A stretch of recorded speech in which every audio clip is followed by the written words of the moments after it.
Welcome. This webinar is brought to you by the New Hampshire Training Institute on Addictive Disorders. You can access this recording of this webinar on our website at www.nahatica.org.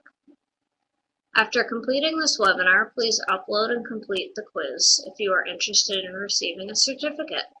You can find the quiz in the file pod throughout this presentation on our website at nahatica.org, or you can email traininginstitute@nahatica.org.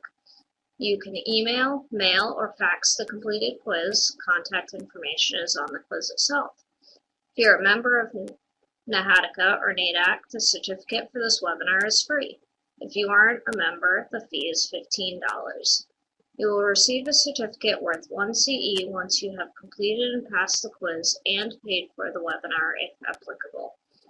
Through the New Hampshire Training Institute on Addictive Disorders, this 1-hour event is pre-approved by the New Hampshire Board of Licensing for Alcohol and Other Drug Use Professionals, as well as the NBCC. If you have any trouble viewing this webinar, audio problems, or have any technical questions, please contact us at 603-225-7060. Please email any questions regarding the material you see today to traininginstitute@nahatica.org. You can find and upload these introduction slides in the file pod to the right of your screen. And with that, I'm going to turn you over to Kelly Reardon to talk about Core Function 4 assessment today. Welcome, everybody. My name is Kelly Reardon, and we're going to be talking about Core Function 4 assessment. This is a little bit about my background in education. I am an MLADAC in the state of New Hampshire, and I spend most of my time at NHTI, Concord's Community College, as the Associate Professor for Human Service and Addiction Counseling, and I'm also the Program Coordinator for the Addiction Counseling Program. I've put my email on this presentation slide, so if you have any questions about the presentation or need any further information, please feel free to email me. So let's get started. If you've been following the core function webinars that I've been doing so far, I start every presentation with just the raw Icnrc definition for assessment. So this is straight from the Icnrc, and it defines assessment as those procedures by which a counselor or program identifies and evaluates an individual's strengths, weaknesses, problems, and needs for the development of the treatment plan. So we're going to talk a little bit more about this in depth, but if I was going to give you an interpretation of that definition, the assessment leads to the treatment plan, right? The assessment is a process by which a counselor or program staff evaluates a client or an individual in all different areas of their life, looking for an individual's strengths and areas where they might need some help. And the end result is the development of a treatment plan. So things to remember about assessment, very, very important. Even though assessment is core function 4 and has its individual place in the continuum of core function, assessment is not a process that's done once and forgotten about. Assessment is something that happens at the very beginning of the core function continuum, starts with screening, and it goes all the way until discharge. So assessment, remember I just told you, is a process by which you're evaluating every area of a person's life, and you're looking for strengths, and you're also looking for areas where they need some help. And life doesn't just happen in a static motion, right? It doesn't just stay still. Life is always happening to an individual. Life is always happening to us. So at any given time in a client's treatment, new problems may arise, or problems that were once prevalent at the beginning of treatment have been resolved and are no longer an issue. So assessment is something that constantly has to be looked at and continuous throughout the course of a client's treatment. So assessment is something that's ongoing from beginning to end, but the process itself should happen early in treatment. It should start around that screening process, right? When you start to screen a person for treatment, you're looking for appropriateness and eligibility, but you are also gathering information on a person's life, right? And it's usually their substance use history, current and past use, but that's assessment, right? You're determining how much a person may use, and that's something that typically happens at screening, but it is also information for the assessment. So assessment, I like to generally, when I was supervising clinicians, I often recommended that they have the assessment done 24 to 48 hours once a client is taken into treatment after the intake process. So sometimes that can be hard to do, but it really is important early in treatment to gather the information to therefore develop the treatment plan. So how do we do this, right? How do we assess? How do we get this information? Typically, it's done through an interviewing process, maybe even testing or record reviews. So we're going to talk a little bit more about this in just a second, so I don't want to jump too much ahead, but we're going to talk today about the clinical interview, the biopsychosocial, Asam, the Addiction Severity Index, as major processes and tools used in the assessment process. So that's how it's done. I'm going to talk a little bit about the general systems perspective. A lot of counselors use this, and it's a simultaneous use of analytical, synthetic, dynamic, and historic, right? So a counselor, typically in a general systems perspective, will evaluate all the major life areas of a person. So if you think about your own self, you know, you have your physical health, you have your mental health, you have your vocation development, right? You have your job, you have your friends or your social functioning. You might have some legal involvement, psychological functioning. All of those areas make up a person, and that list is obviously not finite. There's many different areas. These are just examples that make up a person's life. And spirituality is definitely included in there as well.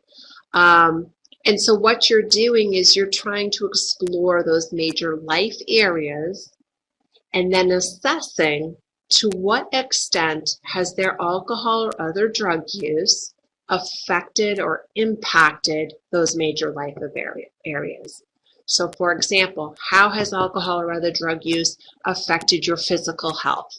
And for some people in treatment, it may not have impacted their physical health at this point. Other people might, disclose issues with their liver, or maybe contracted communicable diseases as a result of using intravenous drugs. So that would be an example of how AOD has impacted or interfered with the client's functioning in each of those major life areas. That's the general systems perspective. So once you have evaluated all the major life areas of a client, determined how their AOD use has impacted or interfered with their functioning in those major life areas, you're going to be able to ultimately determine the treatment plan.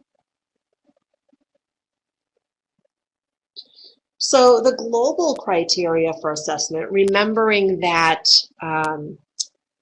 for each core function, right, core function has like the definition, which we went over in the first slide, and it also has the global criteria.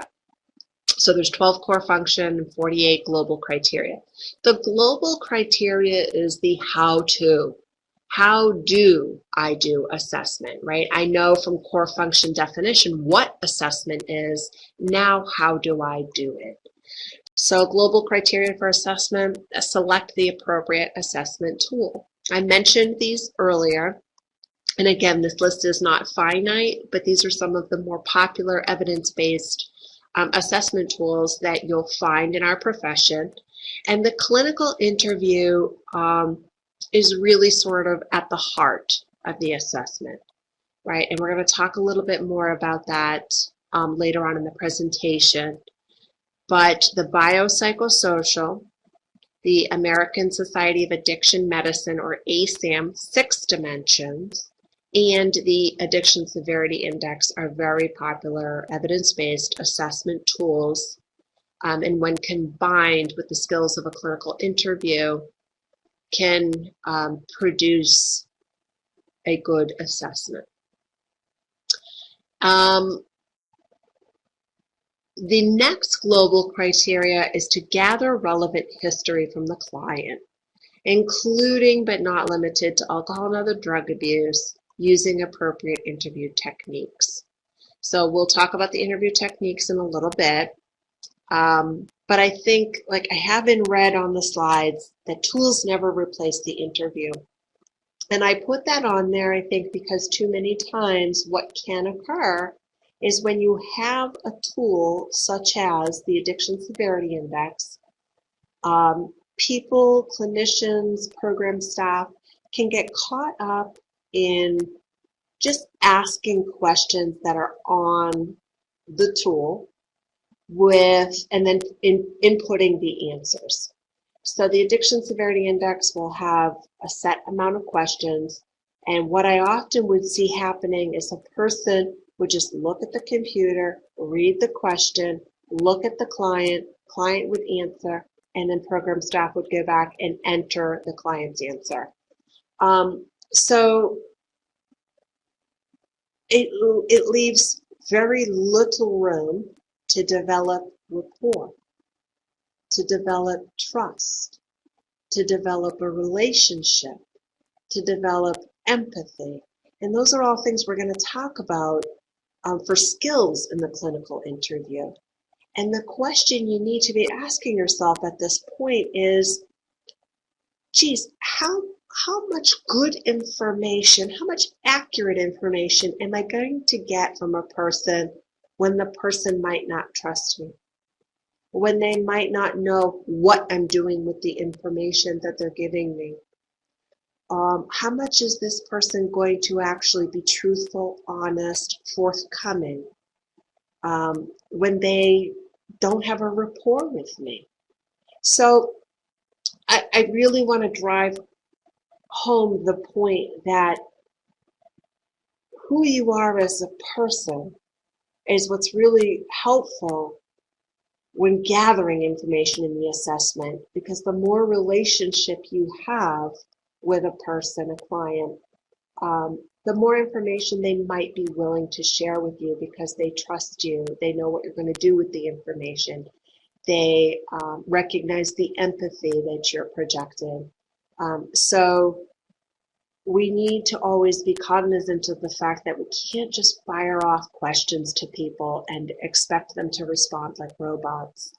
And we can't just input information to a computer and have it spit out a treatment plan. There has to be the art and the science of the interview. So I often talk about this with people, the art and the science, right? The science is the tool. The science is the 6 dimensions of ASAM. The science is the biopsychosocial template. The science is the Addiction Severity Index. The art is you. It is the human interaction, the human bond, right? Your personality, what you as a person bring to the assessment. So there's a balance between the art and the science of the interview. Another global criteria for assessment is to identify methods and procedures for obtaining corroborative information from significant secondary sources regarding the client's AOD, abuse, and psychosocial history. And this is a wonderful thing to obtain if you can. Typically, my experience has been it's difficult at times to get corroborative or collateral information from a client's maybe family, husband, wife, sisters, brothers, children, their mothers and fathers. It's very difficult because typically our clients might not have relationships that are strong at the time of the assessment in order for somebody to come in. It can be an isolating disease where socially they've burned bridges with people in their life, so people don't often come into the counseling or assessment process to give that corroborative information. So sometimes during the assessment process, a barrier might be that you only get the client's side of the story, right? You don't get information from other people to either support or discard information that a client's been telling you. And it's not to say that the client is being purposefully untruthful. It's more that maybe sometimes a client, due to their alcohol or other drug use, has a hard time remembering information, right? Or they might have some damage done to their memory, to their brain, that doesn't allow them to give accurate information. So sometimes it's really good to have that corroborative contact. Another global criteria is to explain to the client the rationale for the use of the assessment technique in order to facilitate the client's understanding. Simply put, getting client buy-in. So I referred to this earlier in the presentation, saying that, how much cooperation and truthfulness are you going to get from a person unless you build that relationship with them? And one of the things I said was, you need to explain to the client why you're asking the information you're asking, what you're going to do with the information that you're asking, and what you're going to do with the client's responses. So remember, we're asking some pretty private, sensitive information from our clients. And they're going to be more likely to be honest and forthcoming with information if they know it's not going to somehow hurt them in the long run, or they know who's going to be reading the information that they're giving to you. So you want to make sure the client fully understands. This is why we use the biopsychosocial, and this is what we're going to do with the information. So very quickly, we're going to use the biopsychosocial because we just want to get an accurate depiction of all the areas in your life and how they might have been affected by your alcohol or other drug use. And ultimately, we're going to take that information and determine if there are high needs or problem areas, and what are some of your strengths. And through that process, we're going to build a treatment plan. So that might be one way of explaining to a client why you're doing what you're doing in the assessment process. Another global criteria, develop a diagnostic evaluation of the client's substance use and any coexisting conditions based on the results of all assessments in order to provide an integrated approach to treatment planning based on the client's strengths, weaknesses, identified problems, and needs. So once you've gathered all this information based on all these major areas of their life and how the alcohol and other drug use has impacted these areas, you want to provide a sort of summary, a diagnostic evaluation. This is what I see going on. I've gathered all this information. These are some major areas where this client may need some assistance and help and treatment. And these are some areas that the client's really strong in. And maybe with some of these strengths, we can help them use the strength to tackle some of the problems and needs that they'll have. The integrated approach to treatment planning is a really wonderful way of looking at the client's big picture and saying, So maybe they don't just need substance use counseling. Maybe they also need a mental health counselor. Maybe they need to see a psychiatrist for medication. Maybe they need to see a general primary care physician for some ongoing medical issues that are untreated. Maybe they need to be working with a probation officer or an attorney around some legal issues that they've had. So you want to make sure you're looking at every area and seeing who needs to be involved in this treatment planning, right? In order for a client to solve some of these issues or resolve maybe some of the things, some problem areas, who needs to be involved in this, right? Who's going to be helpful in helping the client reach their goals? So I often use, I guess how I've always thought about assessment, I picture a puzzle. And I picture that the client has all the puzzle pieces, right? They know their life. They know what they've gone through, where they've been, and where they would like to go.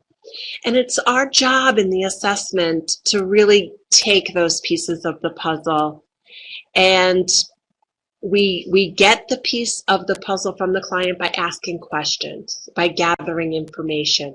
And once we gather all the pieces to the puzzle, how do they all fit together, right? How does all this random information about a person's major life areas come together to build a picture of who is in front of you, right? Who is this client? And so I often use the analogy with people or students, and I say, it's our job to put together the puzzle, right? We're sort of a detective in the beginning, and we have to ask questions. We have to really get in there and dig deep sometimes to get an accurate depiction of the client, who this person is and where they've been, where they'd like to go, and how they've gotten to where they are. And then we evaluate all that information and put it together to build a picture, to build a puzzle. Some of the goals of assessment, again, right, we want to first determine whether the client has a substance use problem. Second, we want to identify any other conditions that might be going on in a person's life. So we're not just looking at substance use history and also their current use, but we're also trying to find out how addiction has impacted problem areas such as psychological, physiological, behavioral, family, economic, environmental, interpersonal, spiritual. How have those areas been impacted? And another goal of assessment is to increase the client's likelihood of entering and remaining in treatment by identifying barriers to treatment and reducing clients' anxiety about treatment. So sounds pretty simple. The opposite is true.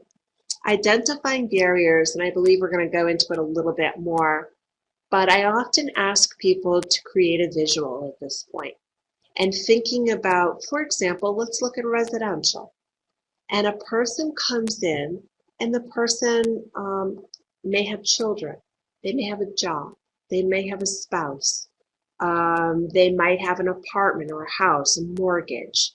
And they finally decide, yes, I have an issue. I need help. I'm going to enter into treatment.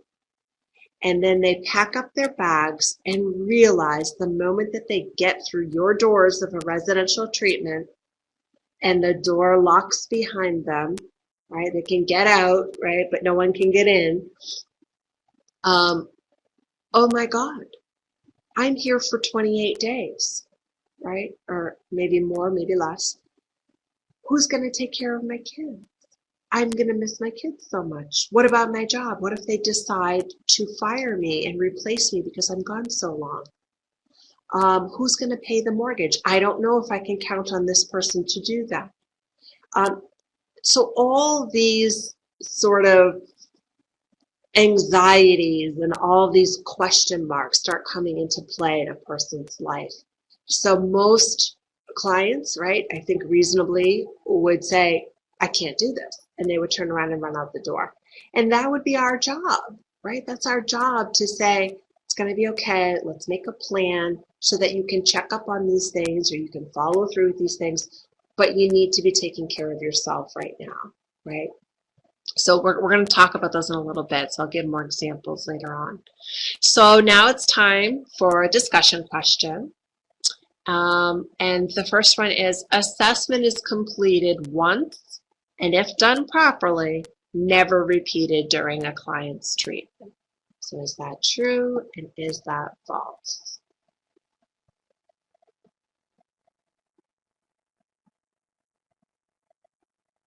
The answer is false.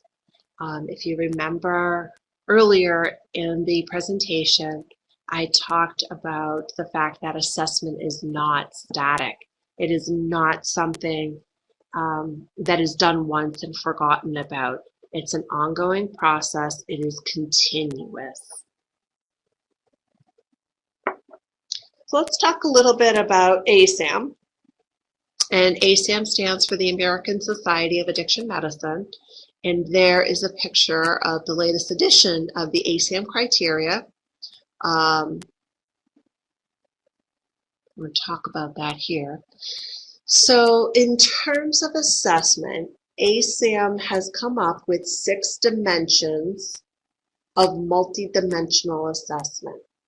So this isn't an ASAM training, so I'm not really going to go deep into these, but this is an evidence-based tool used to assess a client in the 6 dimensions. And the 6 dimension framework is dimension 1 is acute intoxication and or withdrawal potential. So in this dimension, you would be exploring an individual's past and current substance use and withdrawal experiences. Dimension 2 is the biomedical conditions and complications. Here you would be looking at the physical health of a person. Dimension 3 is the emotional, behavioral, or cognitive conditions and complications. So this is a little bit more around the mental health piece, right? So exploring whether a person has co-occurring issues. Dimension 4 is readiness to change. And this is looking about how motivated is the client? What's the client's interest in changing, right? Is it very high or is it on the lower end? Dimension 5 is relapse, continued use, or continued problem potential. So this is a dimension where you would be exploring how likely, what's the risk associated with a client relapsing or continue to use alcohol or other drugs, or have more or continued problems with their alcohol and other drug use. And finally, dimension 6 is recovery, living environment. So here you're exploring the individual's recovery or living situation, right? Are they surrounded by people, places, or things that are dangerous to their recovery level? So the 6 dimension framework is used to collect information within these 6 dimensions and determine an appropriate level of care for the client that is client-centered, holistic, and meets the diverse needs of an individual. So the ASAM and PPC is patient placement criteria. All right, we already talked about dimension 1, so I'm going to go through these pretty quickly. But acute intoxication withdrawal potential. So we talked about what risk is associated with the client's current level of acute intoxication. All right, so do they have a severe, are they at significant risk for severe withdrawal symptoms or seizures, right? And so you would determine that based on how much are they using, when did they last use, and if they've experienced any current withdrawal symptoms. Dimension 2 we talked about was the biomedical, so physical illnesses. So is there anything going on in addition to withdrawal that you need to be addressing in terms of physical health conditions? And is there something going on with the client that physically could affect their treatment? Emotional, behavioral conditions and complications, right? So again, psychiatric illnesses, co-occurring? Are there any emotional problems that need to be addressed, or emotional problems which could complicate treatment because they're not treated? Dimension 4 is the treatment acceptance or treatment resistance, right? Is the client, actively saying they don't want to be here, they don't need treatment, they're only here because somebody else wants them to be here? Or are they saying, yeah, I'm willing to be here, but maybe, they don't see how much alcohol or other drug use has affected their life. Maybe they have a sense that something's going on, but they're not, 100% convinced that their alcohol or other drug use has impacted their life.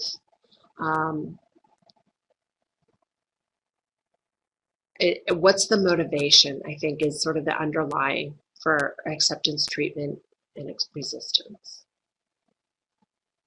Dimension 5 is relapse, continued use potential, right? So how much danger, how much immediate danger is there with the person's relapsing or continuing to use? What kind of danger or problems could they potentially be in if they're not successfully engaged in treatment at this time? Dimension 6 is the recovery environment. So we talked about this, right? Are people using in their family or significant social support system? Are all those people using alcohol and other drugs? Are they homeless, right? Do they not have a living situation that is supportive of them going into recovery? What is their school or working situation? Does it pose a threat? So a quick example of that might be somebody who maybe works as a bartender and has an alcohol issue, right? So that could be an environment which could pose a threat to their treatment success, at least initially. All right, so again, exploring different recovery environment situations that could impact their success in treatment. The Acm Six Dimensions, a way to sort of figure out what level of care they would be in is you first conduct your evaluation, right? You identify the assessment tool, you gather information, and then you rate each dimension. So you go through for each of the 6 dimensions, how does this person rate? So maybe the person has some severe medical issues. They have cirrhosis of the liver. They have seizures when they withdraw from alcohol. And the last one they had was, I don't know, maybe yesterday or sometime recent anyway. The rating would be more like a 4, okay, right? The highest severity level. And so this little chart here that I'm presenting to you sort of gives what each rating, the severity terms for the rating, and the presentation of the severity. So it's kind of a nice little type cheat sheet, I guess. So when looking at each dimension, you can say, does the client present with critical impairment in coping and functioning? Are they in imminent danger? If your answer is yes, you're probably looking at a rating of 4, right? Or are they just maybe a 3 to a 4, right, in that given range? And then after you've gathered, right, all that information from the 6 dimensions, the individualized treatment plan can be made in consultation with the client. Really important there. I think historically, treatment plans were typically what we call cookie cutter, right? 90 and 90. It was like every client's treatment plan had the same exact objectives and goals on them.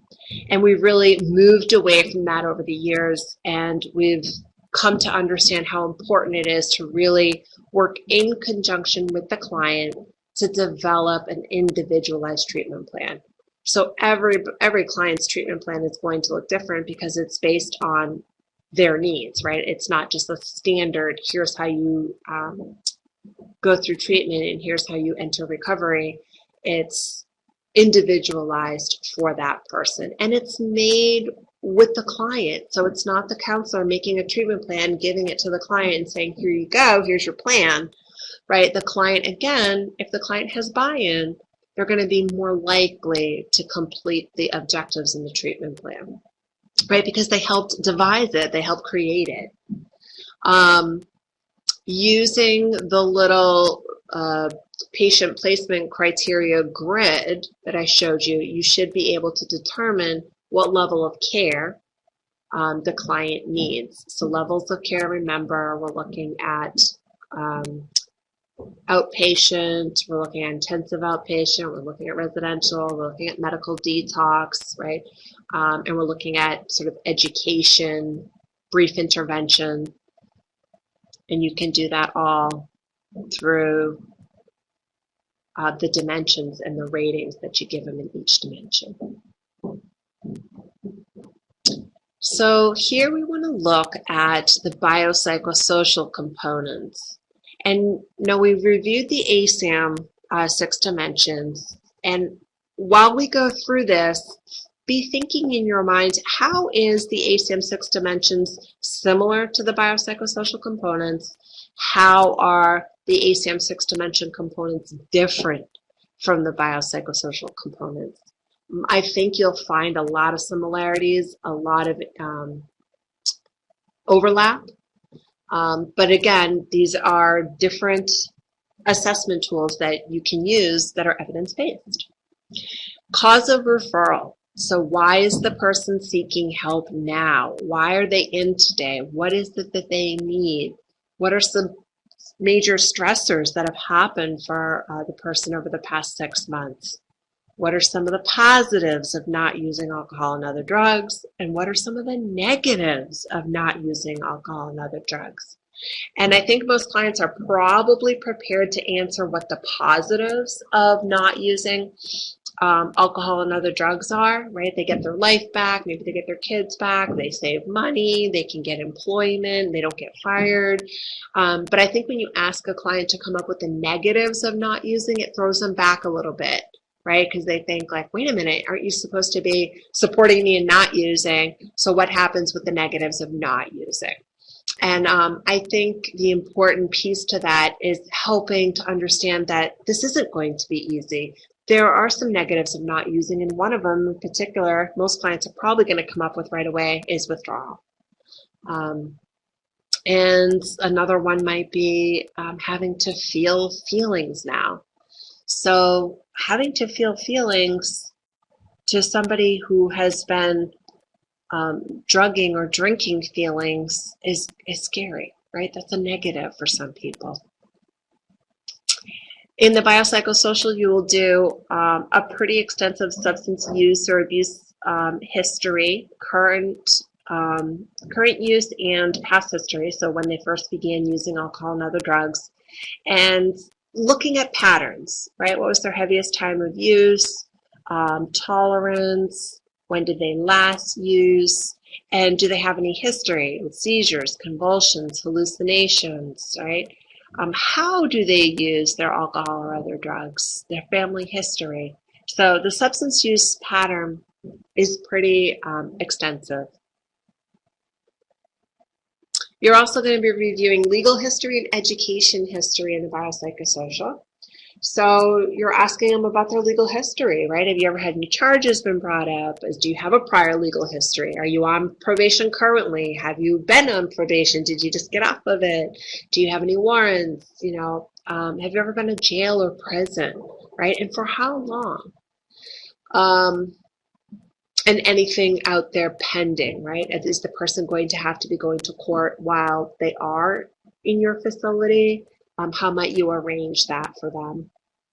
Education level. And this one sometimes throws people off. Like, why do you need to know what an education level is of a client? And I think what you're trying to do here too, you're trying to do a few things here, but you want to remember if you're talking to a client whose highest level of education might be 6th grade, you're going to want to be aware of the language you use any assignments, maybe in reading or writing, that you give a client. It might be difficult for your client to achieve some of those objectives, some of those goals. So you really need to try and make any activities or learning opportunities, make them at the level that the client, it's not so difficult for the client based on what their education level is. And you can gather some social information here, asking them, well, what was school like for you? What kind of relationships did you have, etc. What was school like for you? And you can determine learning disabilities or learning issues at this point too. You're going to want to ask about occupational history, family history. So for occupational, are you currently employed? If not, why not? What happened? Was it a result of your alcohol and other drug use? And having to call out because you're hungover is an impact of alcohol and other drug use. You want to find out if they have any military history. What has their employment history been like? Have they been fired from every job since they were 16 because of alcohol and other drug use? If not through alcohol and other drug use, what was the problem, right? What happened there? Or you might find out that a person has great occupational history. They're currently employed, they're doing wonderful at their job, and it isn't a problem area for them at this point. Family history, right? It's very important, as we know. Addiction is biological and runs in families, so it's hereditary. So you want to find out, what biological family members do you have? Do any of them have any issues with substance use disorders or mental health? Do they have any children? Are they married, divorced, separated, single? And finding out, what was it like growing up in your family, right? And here you're going to possibly get some information around trauma. But you could also find out if they have any support systems. Is their family toxic to them and their recovery, or is the family actually a really good support system that you would want to enlist in the treatment planning process? You want to assess psychological history and medical history. Okay, so is there any mental health history? Are they currently being treated for a mental health disorder? And are they taking any medications for it? Have they been treated in the past and then stopped because, insurance ran out or money ran out or priorities of alcohol and other drug use took over? So you really want to get a clean, clear psychological history here. You want to assess whether they have any current or past suicidal ideation or homicidal ideation. So that's what SI and HI is, suicidal ideation or homicidal ideation. Any hospitalizations? Do they have a mental health counselor right now? Do they have any counselor right now? And if they're not on any medications, it might be important to ask them if they've ever been on medications. And the follow-up question there is, were those medications successful? Did they work for you? Did you take them and found you were feeling better, but couldn't, continue taking them because of funding or whatever? Or were you taking them and it just didn't work, right? Because that might be information that's really good for a mental health provider or somebody who can prescribe medication for your client to know about. Medical history, same deal. You want to be finding out, how's their general health? Are they having any problems right now? Do they have any serious or chronic illnesses? Have they ever been hospitalized for medical problems? Do they have any surgeries, right? And here you might want to start to explore eating disorders. You want to know about pregnancies for females. And do they have a primary care physician at this point, right? Are they connected with somebody and just haven't seen them in a while? Do they not have anybody at all? Have they not seen a primary care physician since they were a kid?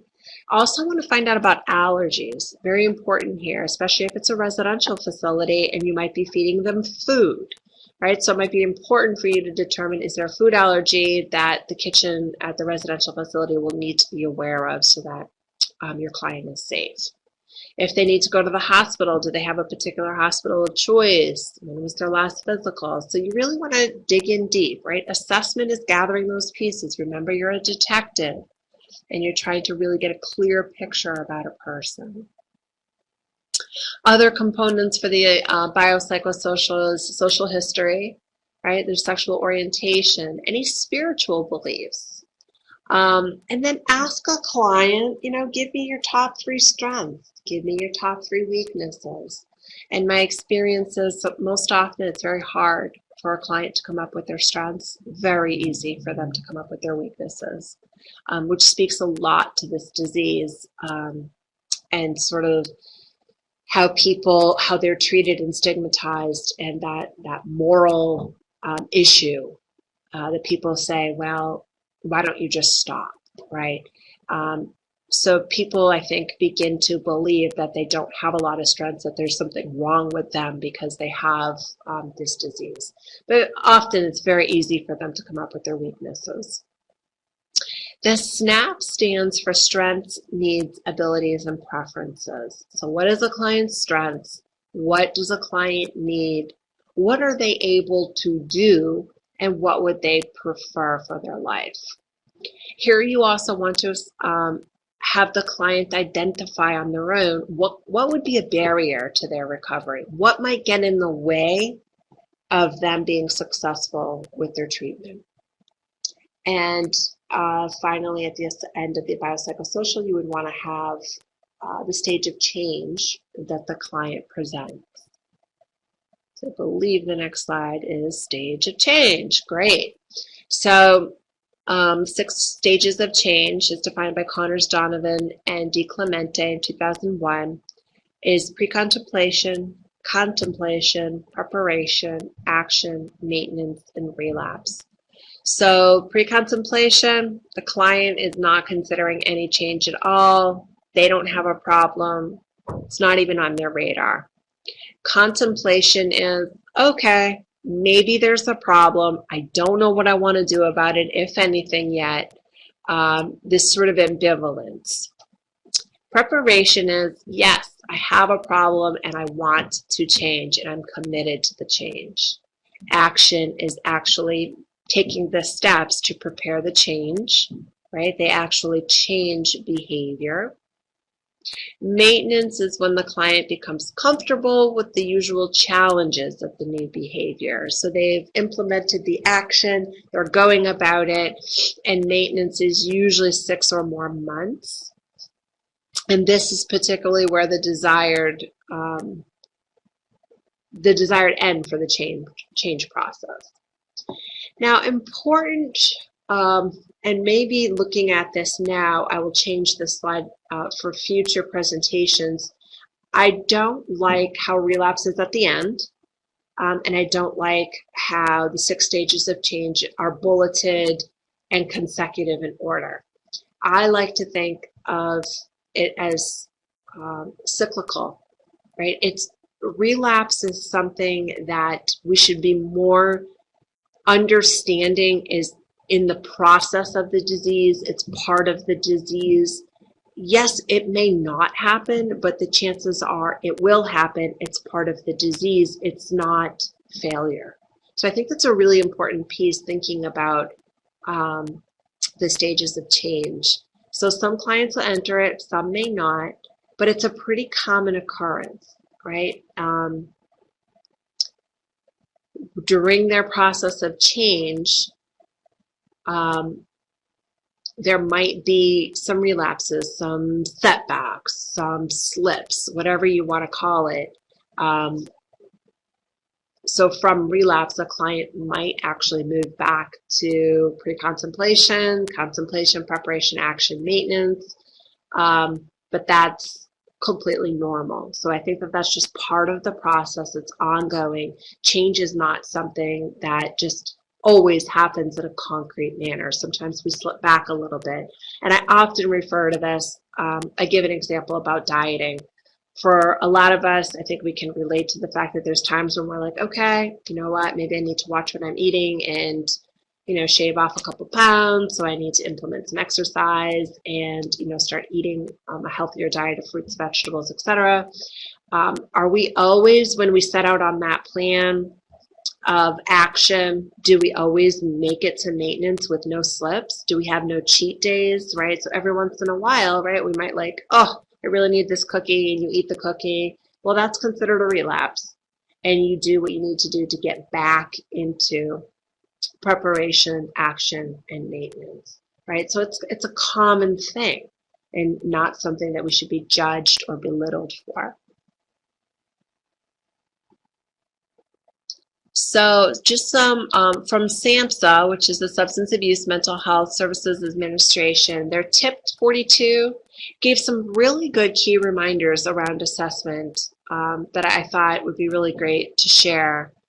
And the first one is to keep in mind that assessment is about getting to know a person with complex and individual needs. Don't just rely on the tools for comprehensive assessment. And I think that's just, again, reinforcing what I said earlier in the presentation about the art and the science, right? It's not just about the tool. It's not just about firing questions at people, but building that relationship, building that rapport, having that empathy and that compassion. Another key reminder is to make every effort to contact all involved parties, family members, persons who have treated the client previously, other mental health or substance abuse treatment providers, friends, significant others, probation officers, etc. So collateral information can always give you maybe a bigger picture or a broader picture, right? And sometimes it just helps because a client can't remember everything, maybe due to their alcohol or other drug use.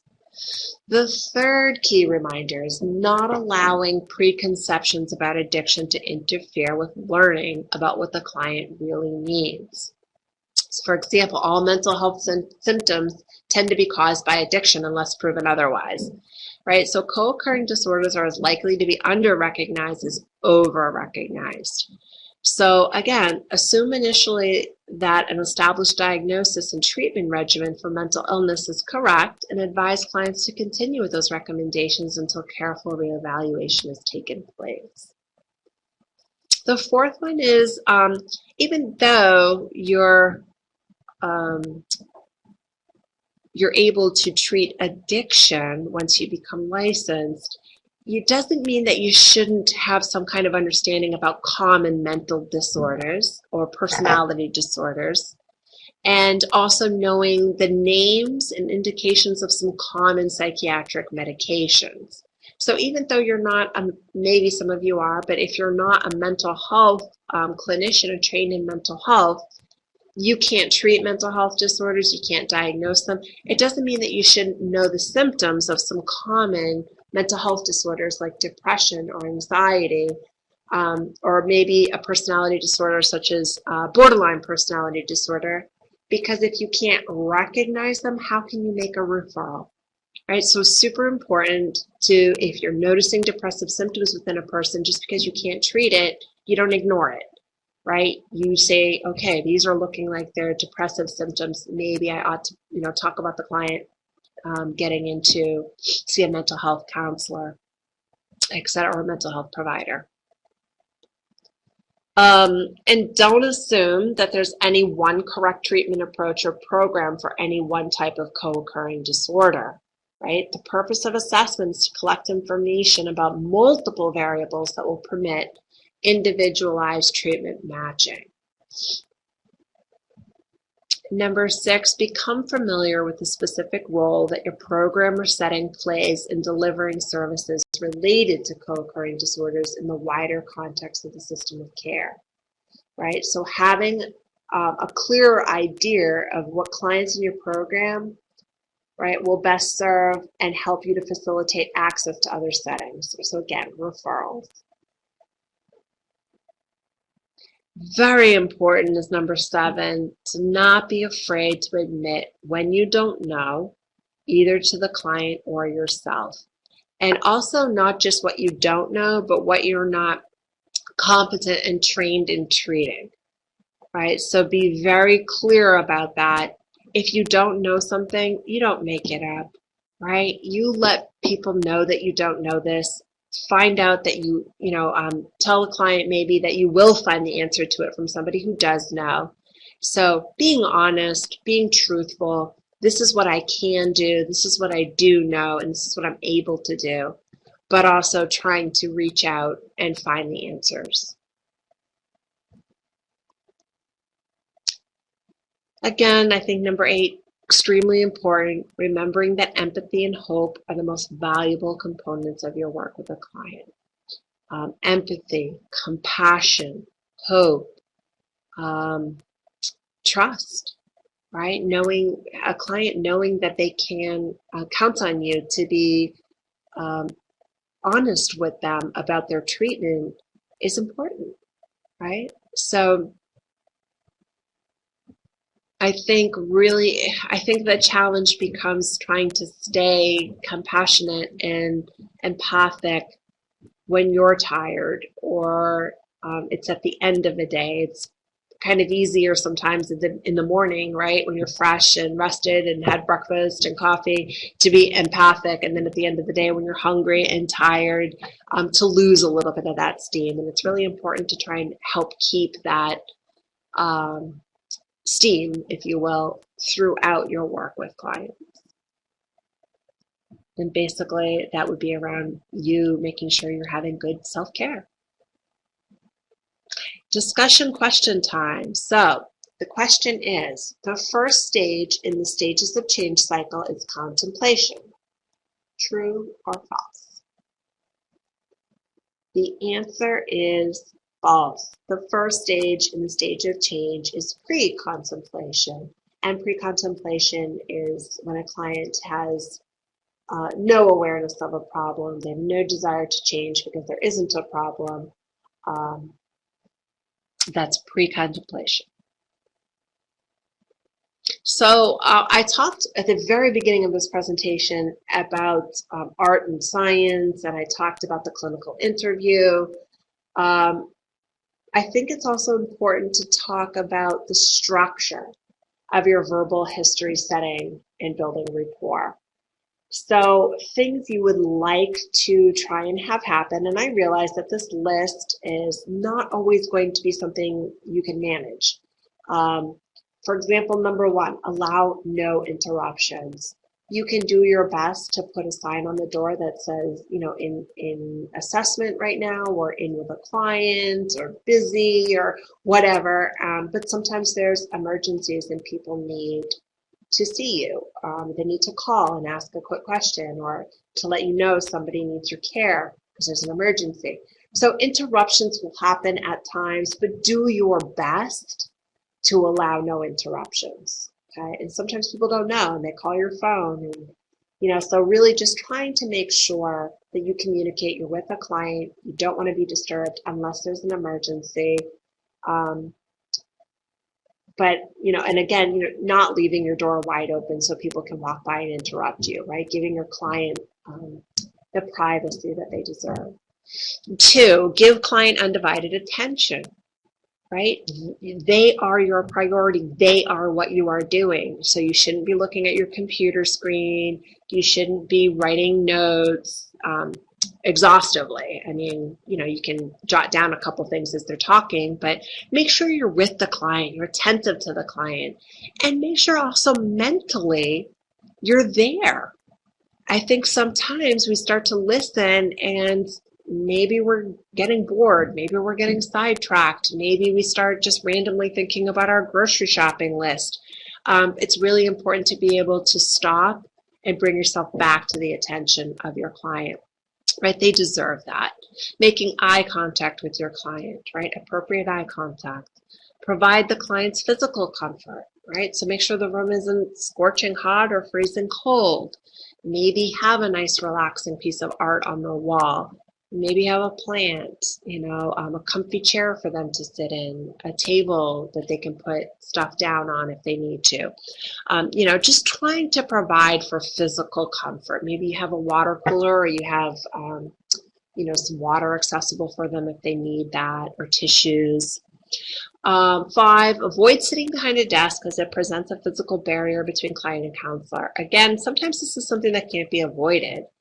Sometimes the sizes of our office are about the size of a broom closet, and we have to have a desk in it, and it can create a physical barrier, sure, but it makes it impossible to have a sitting area in your office outside of the desk. So do the best that you can. Maybe you sit sideways from your desk and have the client facing you that way. Keep the interview on track if the client digresses. It's a very common thing for a client to digress, particularly if they're nervous or anxious, particularly if it's their first session. But it's your job to make sure you're staying on track and you're getting the information you need for the assessment. Number 7, not being judgmental, right? And I know everybody's taught this in their schooling programs.